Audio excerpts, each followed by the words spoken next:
there were more people who wanted to go. We ended up with a team of 6, and so many people helped make this successful. It's always a struggle for me because I look at our budget and I know we're small, we're not totally self-supporting yet, so how are we going to take on something really big that's thousands of dollars like a mission trip? I don't want to constantly be the pastor that's just asking the church for more and more and more money, and so many of you are sacrificing so much as it is. But did you know that over 95% of the money that it took to go on this mission trip was raised outside of this church and outside of our outside supporters? Okay? So each team member was responsible for raising their own money. And then we had a huge blessing come in from the Good Earth Foundation, of which David Earthman, who has been playing drums for us, although he's been out for a few weeks, he's on the board, and they made a very generous contribution to this mission trip, and that helped make it possible.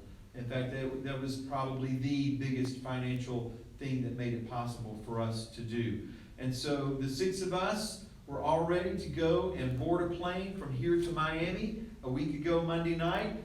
And the very first thing that happened when we walked in the airport, just when I was getting ready to check in on the kiosk, was we heard this announcement over the intercom saying, "Your flight is canceled." In fact, about 8 flights were canceled all the way from Seattle, Washington to Miami, Florida, which is where we were going. And we're like, oh no, this thing's getting off to a bad start, right? So Noel's going to tell a little more about that. So the first thing that happened was we got in a line behind 72 people to try to figure out how we were going to get to Miami when there were no flights there. And it was like crazy. So I was pulling up apps and getting on the internet because I'm like, everybody's going to try to get on any flight anywhere close to there. And we ended up getting a flight to Tampa, which was 2 hours late also. But we had a 9-hour span in Miami before we had to catch a connecting flight to Central America. And we made it with a half an hour to spare. So God is good. Amen? Amen. So instead of flying straight to Miami, we flew to Tampa and we rented a van. And Noel and I took turns driving through the rain into Miami, and we finally got there on time. Then the first morning we were there, I'm not sure why this is not showing up on here, so I'm going to turn around and just talk. You want to see the slides instead of me either. We stayed at a place called Villa Escondidas, and it was a nice little village up in the mountains of Heredia, just outside of the capital city of San Jose. And this is our first morning devotional. We were really roughing it on this mission trip, I'm telling you. It was hard. Had to put our feet in the pool and all that kind of thing. Almost nobody has air conditioning in Costa Rica, so we slept with our windows open, and we could hear a waterfall coming down right behind Villa Escondidas. And we got in so late, it was so dark we didn't even know what we were sleeping in. But the next morning we woke up to a tropical paradise. And it was so good. So we got our little meeting that morning, and then the first place we went to was the smaller senior center, where the people who can afford to pay and can help out have some little nicer facilities. And we had no idea, but they had the place decorated and welcome, and they had a tent out there and fruit ready for us. They have fruits in Costa Rica that I'd never heard of before. I didn't know existed, and they're wonderful. So they had everything decorated for us, and they provided lunch for us. We were so excited, the staff did. So that's kind of the bigger picture. This house was just purchased less than a year ago. They've been remodeling it, and we helped them paint the very last room that needed painting, so that their remodeling is now complete. That looks like hairy strawberries. It's actually another whole kind of fruit, and it looks gross, but you don't eat it that way. You peel all of that off, and underneath, look, there's the fruit inside, and it is so sweet. It's wonderful. You guys remember what that's called? Yeah, I don't either. Okay. Yeah, we called it hairy strawberry. So this couple that I'm with here are the pastors that Albert Aguero had when he was in Costa Rica, and they were our connection. And Albert, we wanted so much for him to be here today. He actually wanted to go on the mission trip, and he was planning on it at 94 years old. But because of his health setbacks a few months ago, he wasn't able to go. But this is Herman and Christina Camache, and they started this little church. It's a little bit bigger than ours, not much.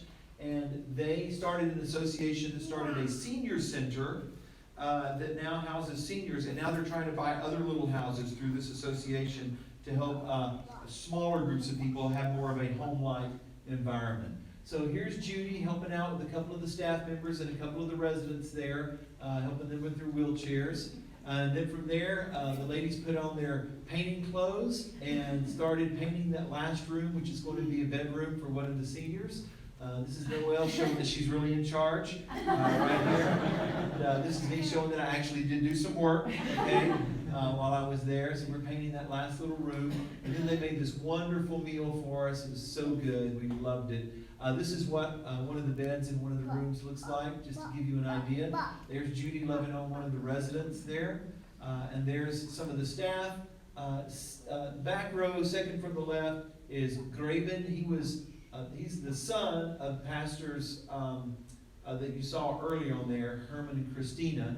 And he has been a full-time pastor in a Hispanic church in San Diego before, but he also lives back in Costa Rica now. And his brother, the one in the cap in the back, was our driver. We called him the Costa Rican NASCAR driver because he was the most aggressive person in Costa Rica. And when you see some of these places we went, you're going to be glad that we're still alive. So there's a view from the road I think that we were on. And there's one of the mountain roads we had to go over to get to Jaco. Jaco. Jaco is a famous surf town. But because it's so famous, they actually had the World Surf Championships there, I think, a year ago. And we had to go, from where we were in Heredia, we had to go literally over the mountains, through the woods, and it was, with David as our driver, we were all, hanging onto our hearts and our seats. But we got there safely, it was good. And on the way, we stopped off and walked down a bridge and saw crocodiles. They have crocodiles in Costa Rica. So these are just native crocodiles that are in the river right before it gets to the ocean on the Pacific side. Then we got to Jaco. We stayed in a church there for a couple of nights.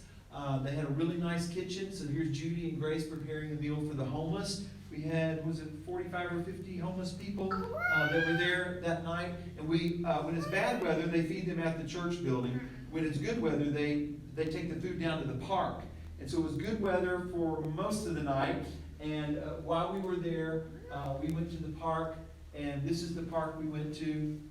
And these are some of the homeless people that showed up. And they just sat down and waited for us to serve the meal to them. They had all ages, from young to old, several generations, all personalities. This guy without the shirt came as high as a kite. He was bouncing off the walls. And he and his 2-year-old son were interesting to watch.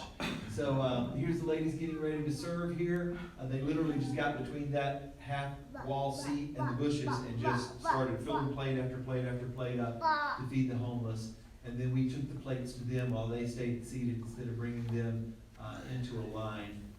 And so as the night went on, the weather started getting a little worse. The next thing you know, this huge storm came, and it actually knocked down some of the freshly planted pine trees right outside the church building. You can see them laying down there. They had just been planted that morning. Palm trees, I'm sorry. Pine trees is what we have here. And Grace and Faith were actually bringing the food back. They got a ride in a golf cart, which is not very covered. And when the bottom dropped out, they were still in the golf cart bringing the food back. And here they are running in from outside, bringing the pots and stuff in. And they were drenched. They were totally soaked. And then the water actually blew in our room. We stayed in a room in the church building. We didn't sleep on pews, but they had kind of couch-like things in there. And the wind was blowing sideways so that the water blew under the door. And there was like sound equipment with cords and cables. We had to get that up on the stage. And we were pushing the couches back and everything and trying to sweep water out. So that was real interesting. Eventually we got a squeegee, and the security guard helped out. They have to have security. There's fences and gates around every house, every business, every church in Costa Rica that we saw. We did not see one house that didn't have a gate and fence around it. So they had security there at the church building. And he came up with the squeegee, broke the squeegee handle. We kept going with the broom and half a squeegee handle. And finally got all the water out with some towels. The next day we were on our way back to San Jose, and the van broke down. It overheated. So we waited, let it cool down, put water in, it still wouldn't start. We had to have it towed. So we got on a city bus, and our city bus took us into the town. And then we had a day off where we played. And so we did like ATV riding and zip lining and fun things like that. So this is the group of us out there having fun that day. And then the following day, was where we went to where the kids in poverty were. It's a community called Leon 13. And it was such a treat. Here's us planning, getting ready for the day. We had bought food the day before. We put it all together. We bought material bags. We handed out toothpaste, toothbrushes, juice boxes, different things to go inside their bags that they could take home even after we fed them. And that was fun. So here we are planning right before the kids arrived. And then the kids showed up. And I tell you what, this ministry that we were working with here in Leon 13 is called Temple of Refuge. And they were there just to reach out to the 5 to 10-year-olds in that community, of which there are 1,100. Okay? They've been able to host up to 50 so far. The Salvation Army has a place there. They can host up to 50. There's another church that has a facility that can host up to 100, and that's all that they can do. So Temple of Refuge has now decided that they are going to, by faith, rent a building that they can have 7-day-a-week access to. So they're going to have church on Sunday, and the building is theirs throughout the week. So they have Bible studies on Tuesdays and Wednesdays. And then the 5 to 10-year-old kids, and they'll let them come younger. You'll see some younger ones and some olders up there. They're not turning anybody away. They will now have room for 150 kids to come in there. And we didn't realize they hadn't signed their contract yet. I was talking to their pastor, and he said they were close to being able to do this. Well, we were going to pay the rent on the rec center that day, and it was going to be $90. That was going to be part of the thing we were going to do. But when the pastor told them that they were feeding kids and this group was coming in, all this kind of stuff, they waived the fee for the rec center. So instead of paying $90 for them, we gave $100 to that church. And I had no idea, but 2 hours later, I got a text message, a picture on a text message that showed the receipt. The first month's rent for their new facility was $100, and we paid for it.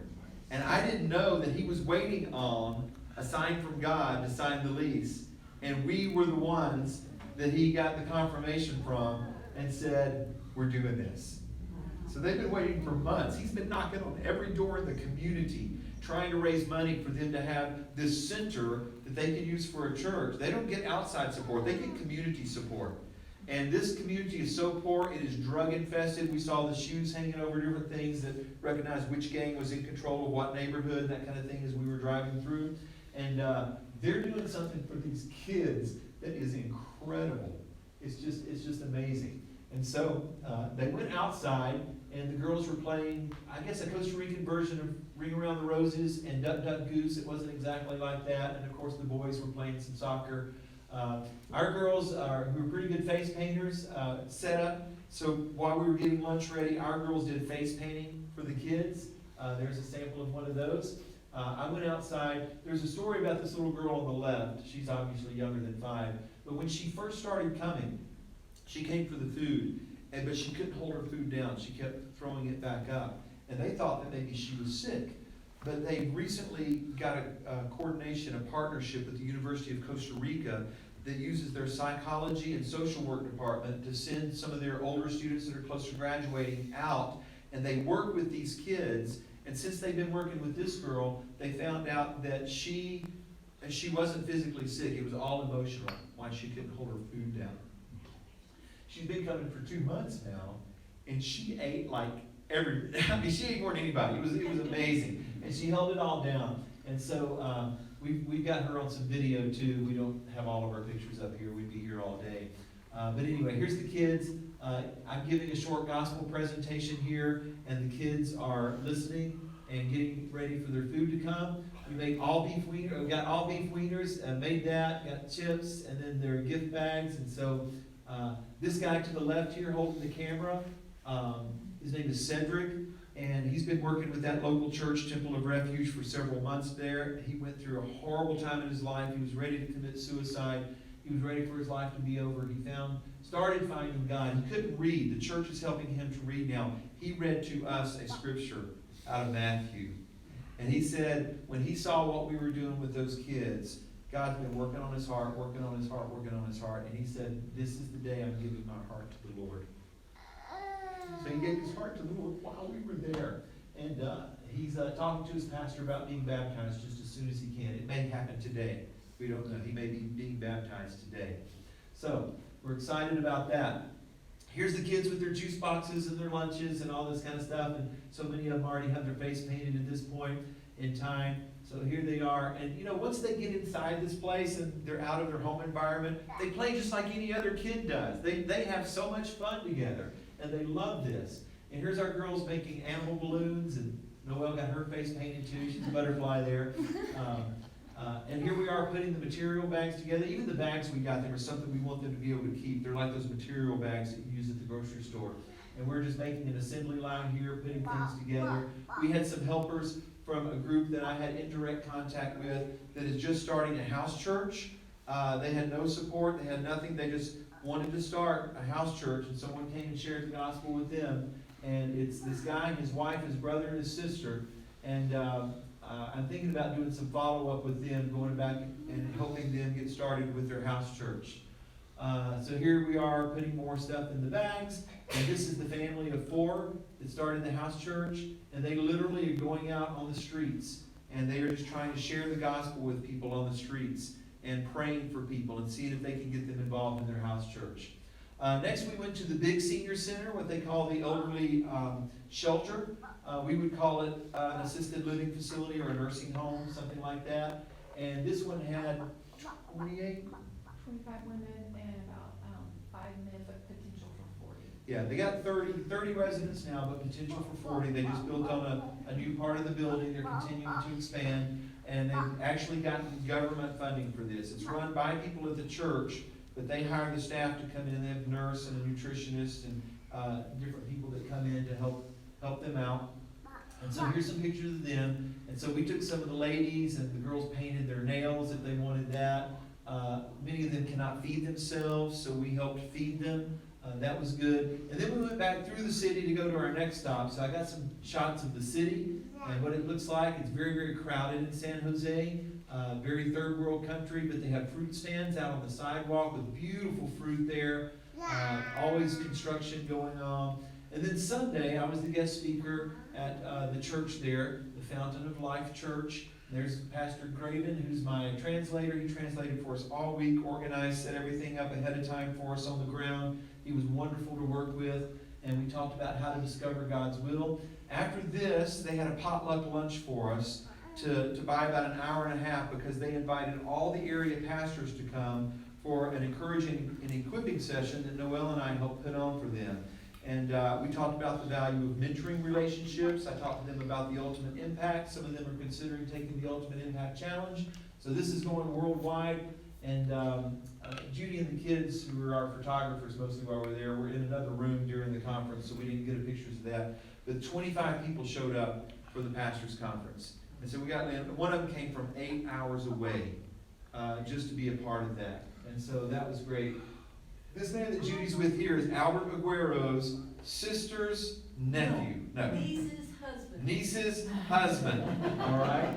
His sister went to this church where I preached up until about 3 years ago when she passed away. So this is the last remaining relative of Albert that still goes to that church, and he's related by marriage. But we were so glad to meet him. Of course, he knew Albert, and Pastors Herman and Christina also knew Albert, thought very highly of him, and he speaks very highly of them. So that's our slideshow. I'm going to have Judy come up and share a couple minutes with what she wants to share, and I'm going to leave this on one of the pictures while she's coming up, and we'll find one that just kind of shows the city there. Or I'll leave it on the nursing home. So what do you want to share, Judy? Okay, well, first of all,